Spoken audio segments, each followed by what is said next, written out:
Most people focus on the moment the first user signs up, the notification, the email, the dashboard ping, the first real human on the platform. It feels electric. After months of planning, wireframes, late-night coding, investor decks, coffee-fueled brainstorming sessions, you finally have it, a user.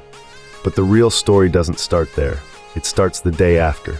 Today, we're looking at what really happens after your first user, when the celebration fades, when the adrenaline drops, and when the quiet long-term consequences begin. Because the first user doesn't validate your idea. What happens after them does. Let's start with the moment everyone remembers. You launch your MVP, you refresh the analytics page 47 times, and then someone signs up. Maybe it's organic, maybe it's from LinkedIn, maybe it's a friend of a friend, but it's real. You screenshot it, you send it to your co-founder, you think it's working. Why did it feel so powerful? Because that first user represents validation, proof, market acceptance, a future customer base, a business becoming real. In that moment, the assumptions are loud. If one person signed up, more will. We solved a real problem. Now it's just about scaling. At the time, this decision made sense. You built, you launched, you got proof. But proof of what? That someone clicked, not that someone stayed. The day after, things still look fine. You log in, the user is still there, no churn yet, no complaints, no panic. Maybe they even complete onboarding. You feel reassured. You think, see, the product works. There's a short-term calm. You tell yourself, we just need traffic, we just need marketing, we just need funding. This is where most founders stop asking questions, because early silence feels like stability. But silence is not engagement. And activity is not retention. There is no judgment here. Every founder goes through this. The brain is wired to celebrate survival. But businesses aren't built on first clicks. They're built on repeated behavior. This is where the invisible shifts begin. You start watching metrics differently. Instead of asking, did someone sign up? You start wondering, are they coming back? Then the subtle changes begin. You refresh analytics more often. You notice they didn't log in today. They didn't complete the key action. They explored, but didn't commit. Now new pressures appear. You start tweaking small things. Change a button color, rewrite onboarding text, add a tooltip, reduce friction. Then come the trade-offs. You consider, should we simplify the feature? Should we pivot slightly? Should we add something just because they asked? This is where real founders are made. Because now you're not building for applause, you're building for behavior. And behavior exposes truth. The first user didn't validate your idea. They began testing it, and testing creates friction.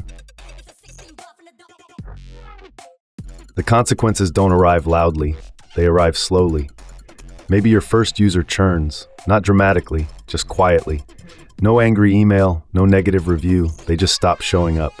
And suddenly the celebration feels fragile. You realize something powerful. Nothing broke overnight. The onboarding friction was always there. The unclear value proposition was always there. The missing use case alignment was always there. You just couldn't see it yet. Because momentum hides weakness. This is why problems feel sudden months later. They weren't sudden, they were compounding. Every ignored friction point compounds. Every unclear message compounds. Every misaligned feature compounds.